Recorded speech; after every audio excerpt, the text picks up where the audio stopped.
So I can't give you guys the total amount that we spent on the tiny house yet, but it is coming up in a future video very soon, so be subscribed for that. Don't miss it. Welcome, folks. Mabuhay to the tiny house Siargao.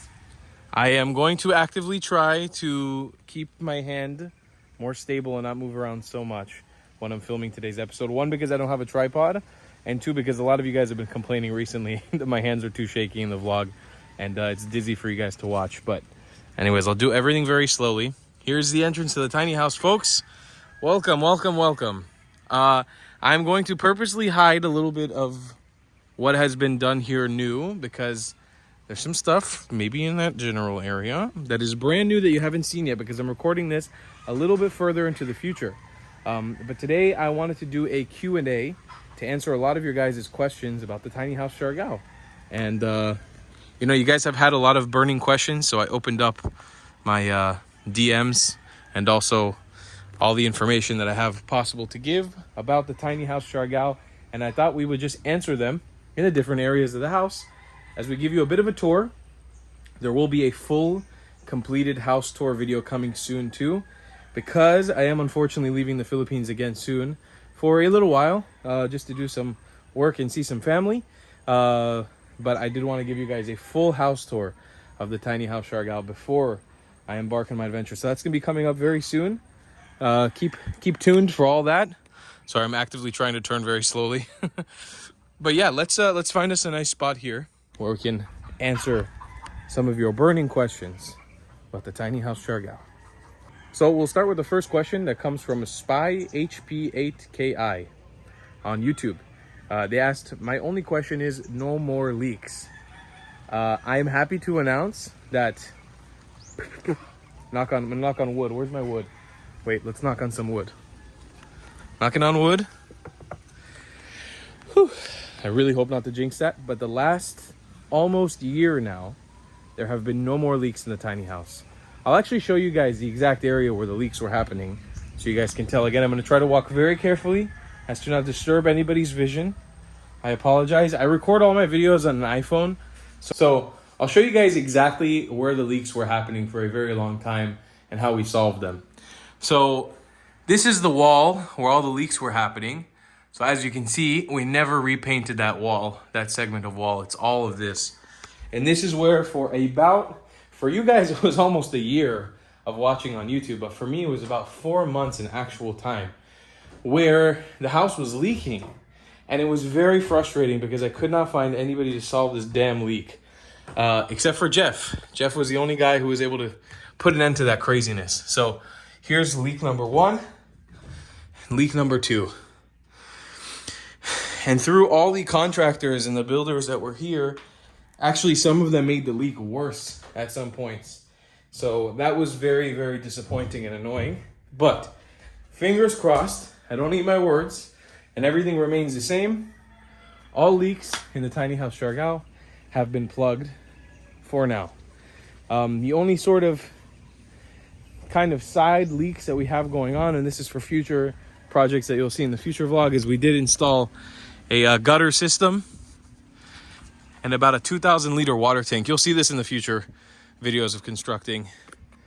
There were some leaks in the piping there too, but all has been solved. So leaks wise, we're actually completely under control, which is a very, very fun thing to be able to admit and say. Next question came from Rebecca Tel Ginhoff 3540. Also on YouTube. Tal, the question I have is, how did you find a good contractor after the months of difficulty of leaking in your roof? It was so hard to see your struggle with the roof leaks. So actually, I went through 3 proper contractors in the build of this house. The first contractor, because of the events of Typhoon Odette, and honestly some money disappearing that wasn't very clear, we pretty much decided to not continue working together, but he was here to supervise, and he did do his all to help and look at things and try to figure it out. So like all you know, everything ended well with everybody. I try to solve every single problems that we have here, especially in the Philippines, with people amicably and never end things open-ended in a bad way. So that situation ended. and he was still here. He helped out. There was some money exchanged between us, and like everything is sorted. There's no bad blood. The second contractor, he's the only one who actually like abandoned the project, and we don't talk anymore. I'm not like, there's no aggression or anything, but he full on abandoned the project after sort of lying about the money and stuff. So that was unfortunate. The third contractor tried his all to fix a leak, and then got frustrated, offered solutions that didn't help, and then also abandoned the project. What I did that time around is I demanded a refund for at least the materials I was going to spend on fixing the roof the second time. So while he helped finish the house, which was great, he did a lot of things that helped get the house closer to a point of completion. He couldn't solve the one thing that I actually brought him to do. And so what he did, which I really respect man to man, was when I brought Jeff, our final laborer. Jeff isn't a contractor. He's a skilled laborer, a fabricator, and foreman, and also I'm forgetting the terms in construction. Again, I'm not from the construction world. When I brought Jeff by, whatever Jeff was about to spend on fixing the roof, which was exactly 5,000 pesos, around $100, the last contractor before Jeff agreed to actually give me a refund for my money. So I really think he did not make much money off of me, because he did end up spending a lot of money on constructing this house. He agreed to give back that money to me to finish fixing the roof, which I really appreciated, and I thought that was a very honorable thing to do. Admitting that he could not solve the problem, and admitting that he was willing to give me money back on a mistake that he made, I personally really appreciate it. So all in all, that was the story of the leaks and the contractors. Now, as for how did I find a good contractor at the end, I cannot say that I'm blessed and cursed at the same time with this house. I cannot say by any means that I found a good contractor throughout the entire construction of this house. What was my main problem? I did go cheap. I decided to build this house on a very, very tight budget, which 2 years ago, if you were to ask me the same question, I would have given myself a big slap on the face, because all I wanted was a simple house. I didn't know as much as I know about construction now and the dynamics of working with contractors. These are all lessons learned. In retrospect, you learn all these things along the way. I didn't know any of this stuff. And as much as people warned me and tried to help me and tell me, some of it was my own arrogance not listening, some of it was me being tricked, some of it was me being scammed, and some of it was me just like poor decision making overall. So when it comes to finding a good contractor, I cannot say by any little storm is happening. Maybe we'll get under the kitchen. I can't say by any means that I found a good contractor. Do good contractors exist here? 100%. Have people had good experiences with contractors? Yeah, 100%. I have friends who have constructed stuff in Siargao who have had good experiences. But overall, the sentiment is it is not easy to construct in Siargao. It is very, very difficult to find workers who are able to construct things at a quality that people want. A lot of people who come from the Western world, it's like a general consensus. So there are teams that exist for that stuff. A lot of them are not local, unfortunately, like local to the island. But then, for example, me, I was blessed with finding Jeff at the end of my construction project. And Jeff was an absolute gem. Jeff helped me save the house. He helped me finish the house. He restored my faith in contracting and getting workers in this country and in this island, because I had so many negative experiences. Again, partly my fault as well. But I had so many negative experiences. Jeff came to me man to man and said, I will not take any money from you until I'm finished and you are satisfied with the job. I'll work for free. And I was like, damn, man, here's a person who he really looked out for me. Like, he saw how much I was struggling. He saw how much I was ready to give up.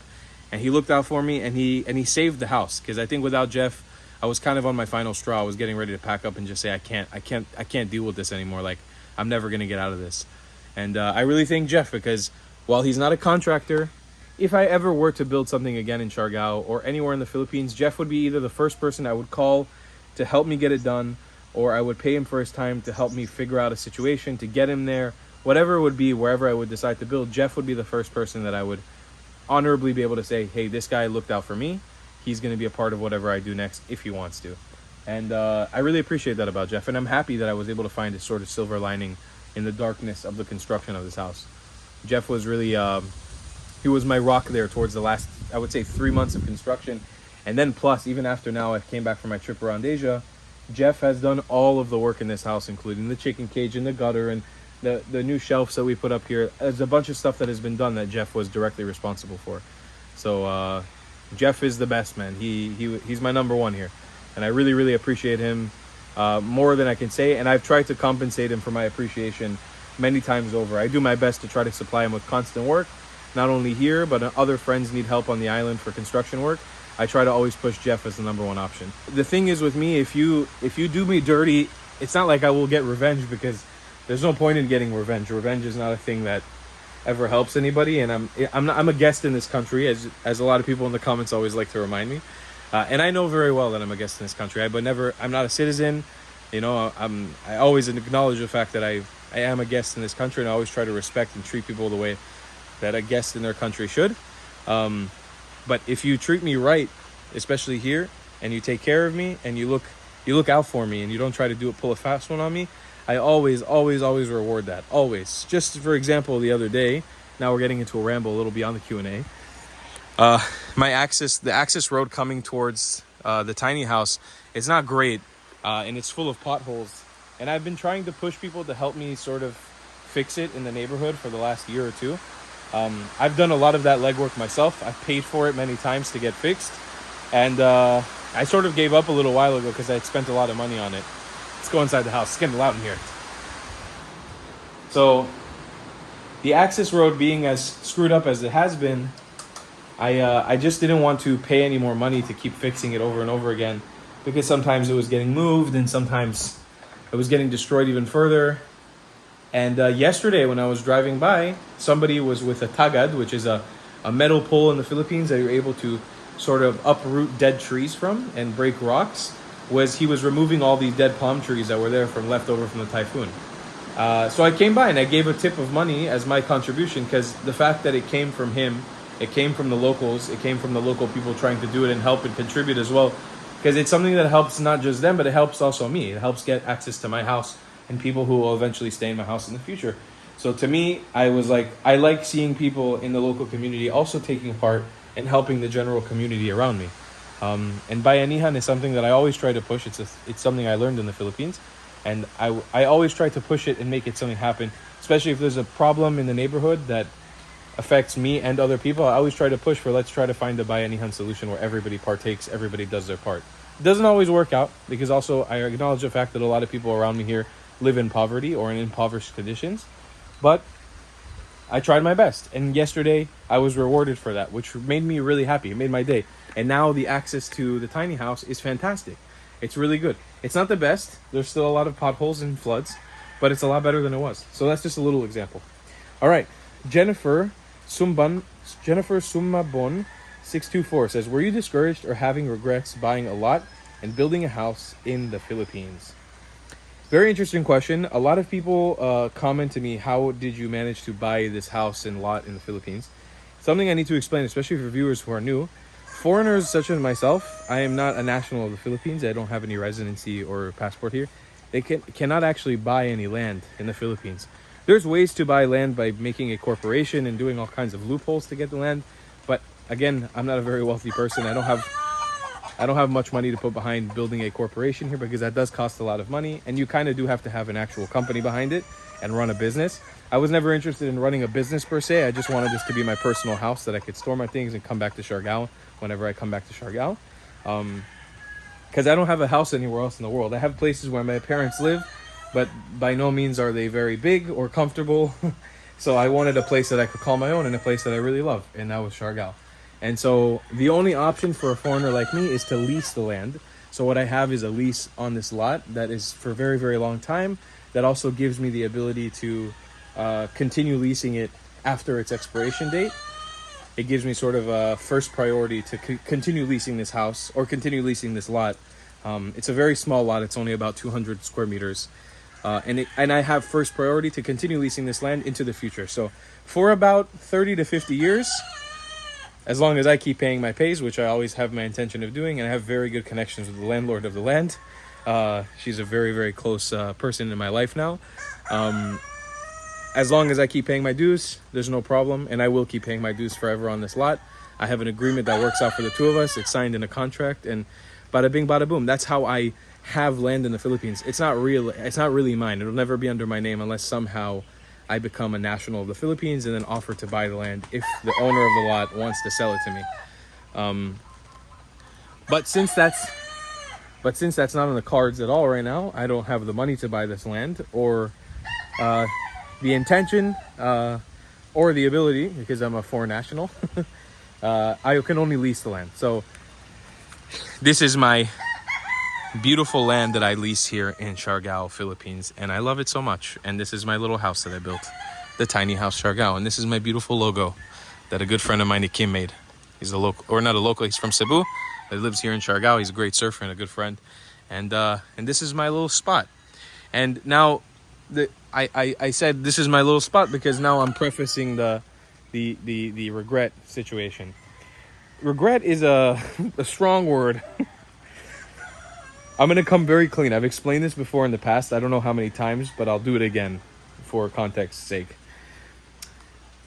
Regretting the construction of the tiny house is something I guess I'll never regret. I can't stand here in this beautiful house and have this place and say I regret it.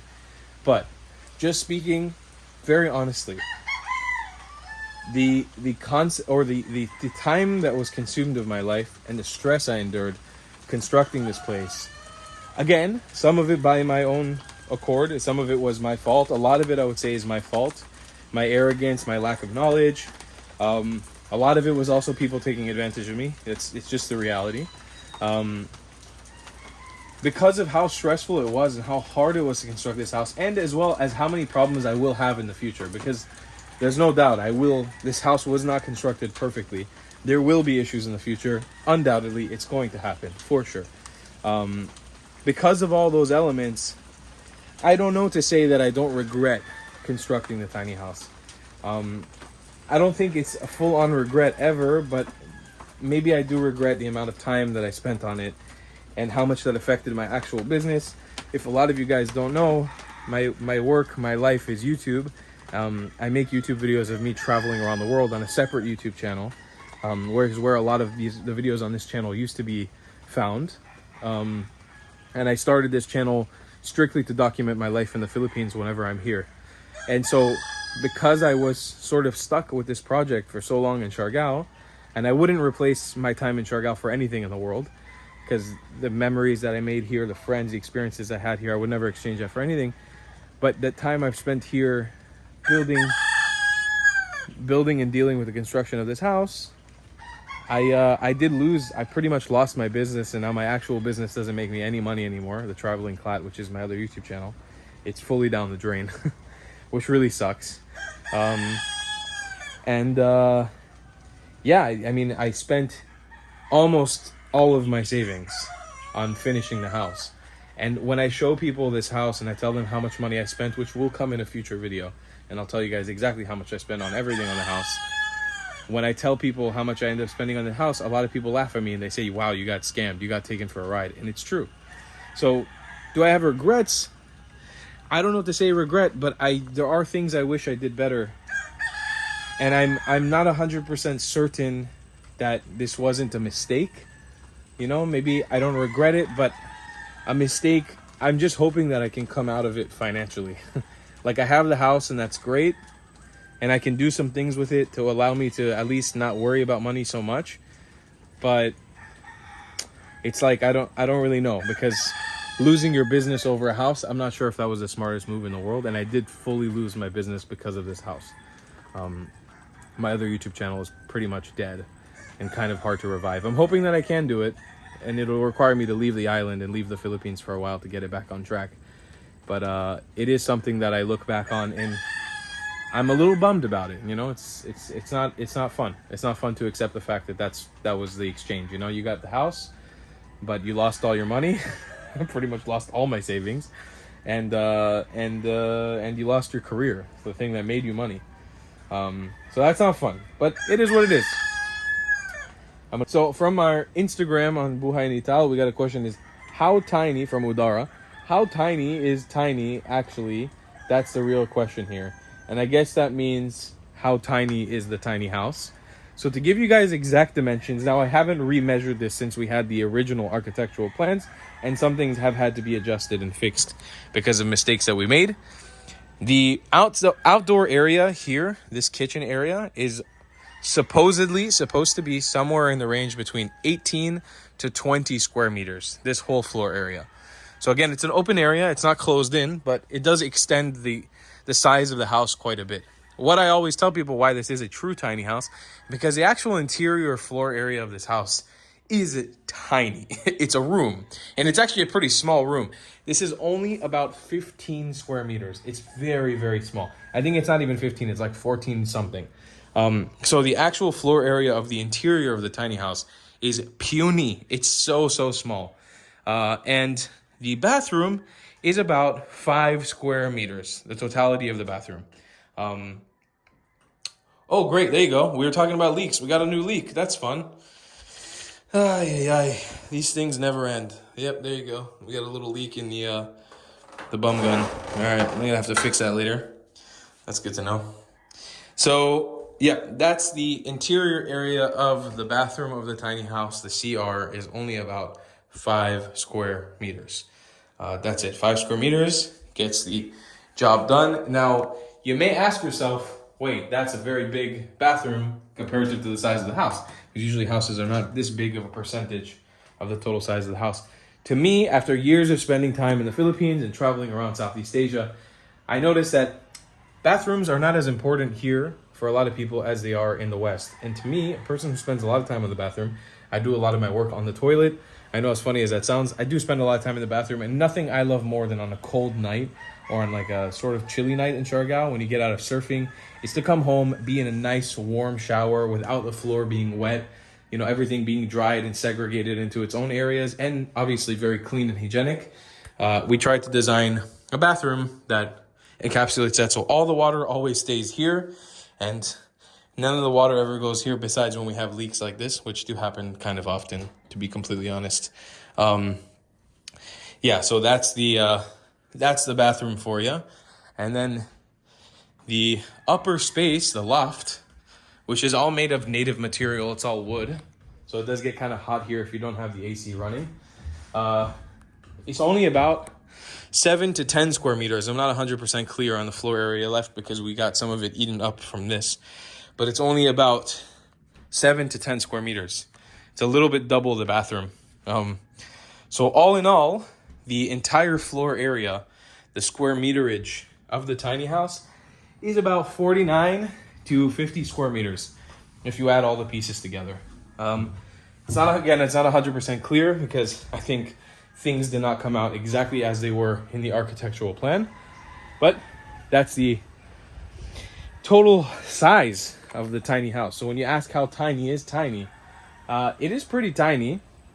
50 square meters is not puny, but it's segregated into different areas. You know, the smallest part of the house is the actual house itself on the interior, which is very small, only 15 square meters. That's why I always sell the tiny house to people. The idea of this being an actual tiny house through is the fact that it is only 15 square meters. So the house is actually representative of its size. And something fun for those of you guys who see this logo, if you actually see the logo, the way it was designed is designed exactly the way our house is. You see, this is the sort of box the tiny house is in, and then our slanted roof. So remember that. Now look at the house itself. Bingo. Tiny house logo, just like that. Very cute, huh? We try to think about those little things here at the tiny house.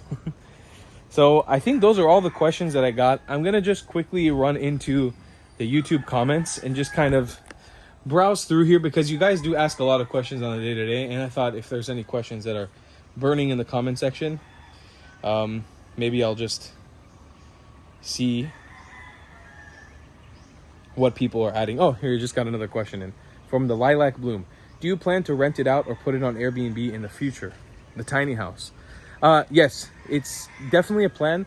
The idea has always been to do that when I'm not here on the island, so I could at least recoup a little bit of money on the house.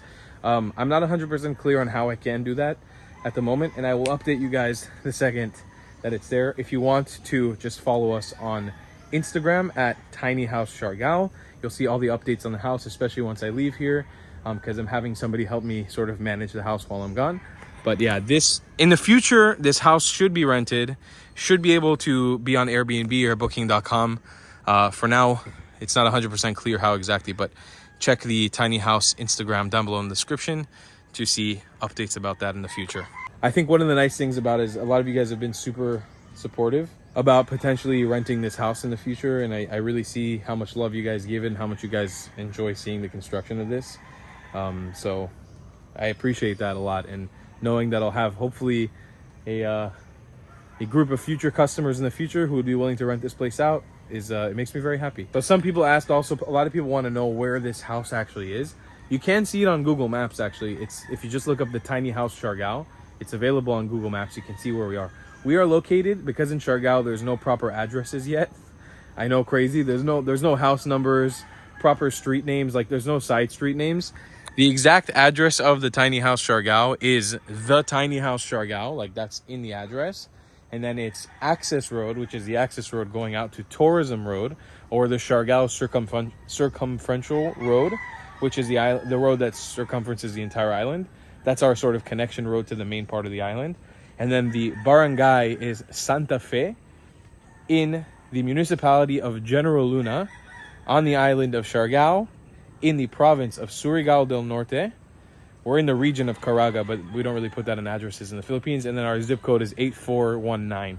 So that's the actual location of the tiny house. If anybody was wondering exactly where we are, we're in Surigao del Norte and the northern tip, northeast, next to Dinagat Island. We're on a different island called Siargao Island. I'm assuming a lot of people know where this place is, but for those of you guys who don't know where we are, it's Siargao Island right here. Oh. Hey, puppies. Hey. Puppies just randomly wandered in. That's something, if any of you guys end up visiting in the house in the future, just so you know, we do have an issue with a lot of dogs in this neighborhood. It's something I'm actively trying to combat. Too many puppies being born in this neighborhood. A lot of them not growing up to adulthood. I actually had a case where some dogs died in my kitchen a few years ago, or about a year ago. It was very traumatic to see. They just passed away because they were born too early and they didn't have food. So Prince of Peace 2000 asks, mind if I ask the total dollars spent for the land and home plus hassles? I will give you guys, and I promise it will come soon. I know I've been saying this for a long time. I just wanted to make sure I was properly finished with everything, as close as I could be. I will give you guys a total cost estimate in a video coming up soon. We're going to get through the entire construction of the house first. Then we'll do a full tour, and then we're going to do a breakdown of the cost. Cost is a tricky thing. It's a very tricky thing. There's some things I'm not totally allowed to talk about when it comes to cost of the house. It's just things that are not, like, you're not supposed to talk about in public. Things you sign NDAs for, things with lawyers, whatever. So it's kind of tricky to give you guys the exact dollar amount of how much was spent on the house. I will do my best to give as much information as I can about how much we spent on this house in total, because obviously a lot was scammed out too and lost in the sort of fog of construction. Fog of war, fog of construction now. So I can't give you guys the total amount that we spent on the tiny house yet, but it is coming up in a future video very soon, so be subscribed for that. Don't miss it. I think, personally, I could build the house for around 45% cheaper than what I actually built it from. So that's the sort of thing on the agenda. Here's another question that I've been getting a lot in the last year, and it's totally granted because I did do an explanation, but there's a lot of people who are new here. I'm just going to clean you off here, beautiful little people. You guys are dirty. Don't be so dirty, huh? So it's a question I get pretty frequently, and I just want to make sure I answer it properly again, because I know there are people who come to this channel who are new and they don't always know what happened here. So people were asking, didn't you have a much bigger, this is Curtis Powell, he says, didn't you have a much bigger / subscribe channel called The Traveling Clat? So yes, because of the construction of this house, literally, I'm not even joking, and because of how long it took to build this house, I couldn't justify having my Philippines videos on The Traveling Clat anymore, on that other channel that I had, because the channel started becoming all about a construction of a house, which was not relevant to the channel itself, which was about traveling. So I decided to migrate all the Philippines videos and my life in the Philippines to one channel called Buhay Nital, which I don't need to explain to you guys what that means. And that's where all the videos about this house, any promotion about this house, will exist moving forward. And yeah, that's the sort of inside scoop on why this channel only has 10,000 subscribers, or nearly 10,000 subscribers, which is amazing. We're very close to what's it called? To 10,000 subs. We're at 9,000 right now. We'll probably hit it this week if we keep at the rate we're going right now. So then somebody asked, Will Paquin asked, were you the architect, contractor, and carpenter or worker in this whole enterprise? I was the gardener. I could say that confidently. I did most of the gardening of this house. We did have a contractor in the beginning. We've had three proper contractors and one sort of well, I was the contractor towards the end. We did have an architect, and we did have we had everything that you need for a team in the beginning. But after Typhoon Odette, I had to leave this house for 6 months, plus or minus, and I couldn't be here. Also, the island was not in a place or a condition where you could prioritize building a house you're not going to fully live in, and I wasn't fully living in here, so I basically had to put a pause on it, and the house had to kind of sit vacant for a while. So after that, when I came back to the island, the contractor that I was working with before and the architect were unwilling to work with me anymore. We couldn't see eye to eye, and it didn't make sense to pursue moving with them forward, so I hired different contractors, no more architect, then brought back an architect, then it didn't work out with that architect, brought back another contractor. And then at the end, I just had gotten so good, unfortunately, at learning how to build a house, and I knew exactly what needed to be done, that towards the end, I was the one doing all the contracting work, explaining exactly what the laborers to do, when I wanted them to do it, for the budget, and buying the materials myself. So I can say confidently now, after the construction of the tiny house, I know how to build a house. At least I know how to build a tiny house and a house like this, kind of somewhere in between a kubo and a bigger house. And that's purely because of the fact that I hired contractors that didn't really do a very good job. But I do know how to construct this house now. I would know how to construct other houses in the future as well. I know how to deal with different building materials. I know how to build I know how to build concrete walls. I know how to build a concrete flooring. I know what kind of concrete to use, what kind of cement you need to use, what kind of rebar to buy for what kind of concrete. I don't know everything. I haven't been doing it for years, but I have a very good idea of what needs to be done to construct the house. I even learned some basic plumbing during the process of this. I know how to treat wood. I know what kind of hardwood, what kind of softwood to use. It's more than I would ever want to know, but I know now. So it is what it is. Just because I know doesn't mean it's a bad thing. You have to look on the bright side, and at least now in the future, whenever and wherever I end up building the house that I will, like my forever home, the house that I will live in forever, which I don't think it can be the tiny house, unless maybe someday I have a bigger budget and can really expand the house bigger. I think that I'll have a very good gauge on what to do, where to do it, how to do it. So at least that's good. If you have any more questions, I can try to do another Q&A in the future. Maybe you guys can ask those questions now. I'll do some pre-recorded footage now, and we can talk about specific things later on. But I appreciate you guys watching so much. I never push this feature, but if you do want to become a member on the channel, it does help a lot, financially specifically too, because Buhay Nital is making zero money at the moment, considering the expenses that I have for editors to edit these videos, because I don't have time to do it myself. It's about zip. So if you do want to contribute, help keep the tiny house running, help keep the chickens nice and healthy so we can feed them, just think about it. When you become a member, you're putting food in these beautiful chickens' mouths, and I don't have to pay for it. You guys can help me pay for my chickens' food, only if you guys want to. Other than that, we'll see you guys in the next episode of construction, which we do have a little bit left, and I'll see you then. Goodbye.